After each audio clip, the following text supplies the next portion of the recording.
Merman Nate with us, and he has just created his second silicone tail. Would you like to talk to us about it? Yeah, so I'm excited to test it out. We're gonna go in the adventure scuba dive well, and I'm gonna see how well it swims. There's a lot about it that was sort of experimental, like trying to use as little silicone as possible to keep it lightweight, that might risk making it kind of fragile. So I'm excited to see. Also, custom polycarbonate monofilm. Yeah, tell us more about your monofin. It's not a typical typical monofin that you could buy anywhere, right? You have to make it, correct? Yeah. It's just some polycarbonate from Lowe's or Home Depot. I think like 93 thousandths of an inch, less than an inch thick, and it's just got some foot pockets bolted onto it. So the last one actually failed because the bolts where the foot pockets need to be thin are the place where the stresses are highest. And admittedly, I kind of just like totally recreated that exact weakness, but it lasted for 3 years last time, so I'm okay with that. So that's 3 years is still a pretty good amount of time for a tail.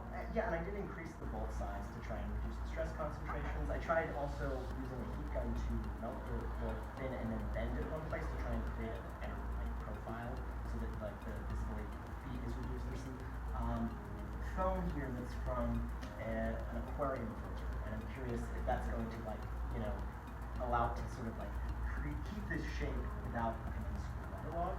And it's designed to be as clear as possible, so there's no power mesh reinforcing. You can definitely even like see my hand behind it. It's so fun. I love Right. it. It's very thin silicone with very little pigmentation, no power mesh reinforcing it, and the actual rigid hardened fin is totally clear. So the goal is to see how clear it can be. And as a result, it's another potential failure mode, but I'm excited to see what happens.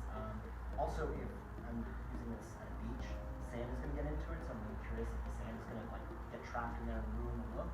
There's some drainage holes, so hopefully that'll take care of that. Yes, I love the uniqueness of your fluke, but I want to know all about the scales. Can you tell me about your concept of the scales? It's so unique and different. Yeah, so the scales are made using a mold from the first time I invested a lot of time in the scale mold. The scale mold was actually made by creating a pattern in the vector graphics program and using Inkscape. And then once I created a pattern and sort of skewed it and made a very detailed sort of layout for it, it results in all this. Every individual scale is essentially like uniquely shaped. They're all at different widths and skewed in different ways to kind of so that each row of scales is not horizontal. It's sort of a V shape. Yeah, I definitely see it's smaller. It goes bigger and more circular as we get towards the center. Right. So initially, I tried doing that by hand. I had this complicated scheme for going through with an X-Acto knife and cutting them. And when that completely failed, I was forced to use a computer and then laser cut all of them. And then I just had rows of EVA foam that was cut into the pattern, and I just glued those down and then poured a bunch of urethane to seal it, and then mold release, and then fiberglass. And it was a lot more work than I'm amazed that I had the patience for it, but I like the result, and so I reused that mold. That's awesome. How long did it take you to make this? This one, the mold is already done. I invested most of the time in the fluke because the last time that I made one, I put so much work into the scales that I basically didn't have any more patience left. And the fluke was just completely flat. It had like no decoration.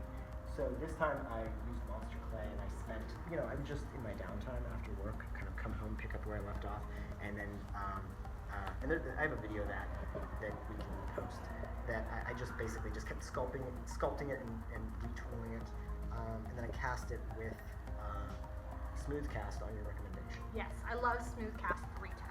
It's one of my favorites. One warning, I don't know if this is something that other people have encountered.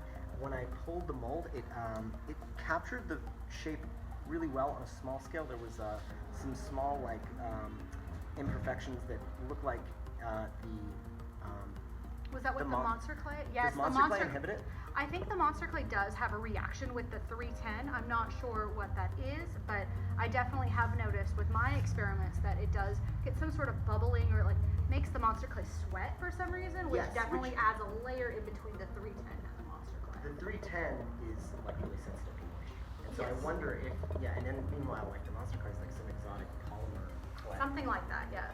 I feel like, you know, PVA film for like fiberglass mold release, like that forms a very thin barrier of basically like plastic that's deposited.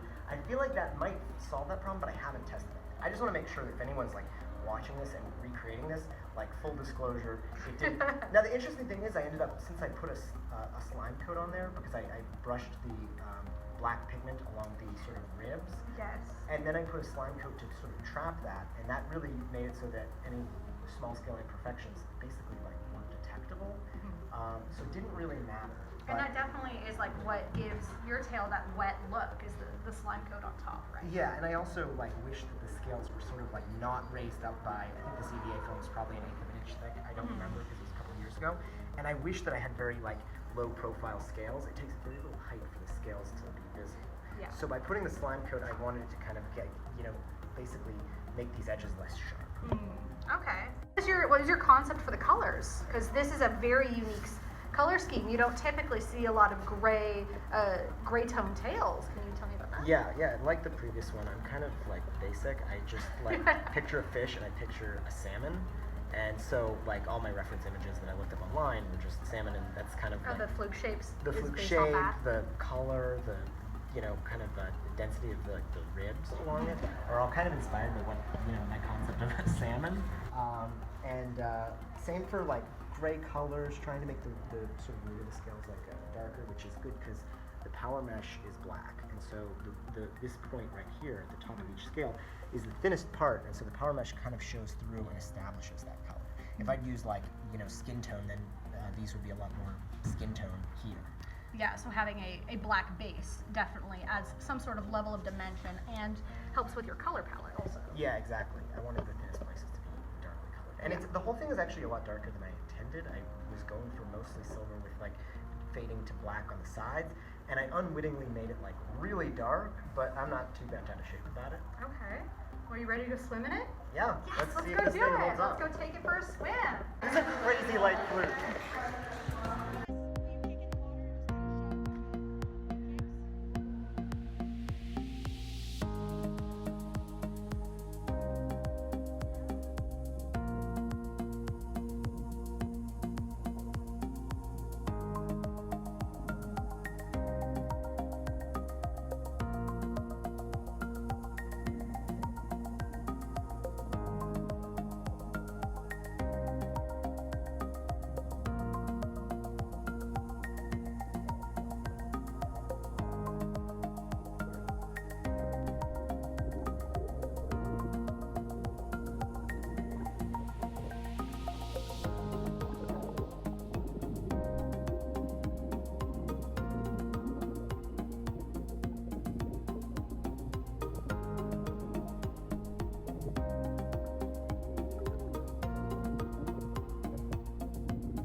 That drains pretty fast. Yeah, I'm pretty proud of that actually.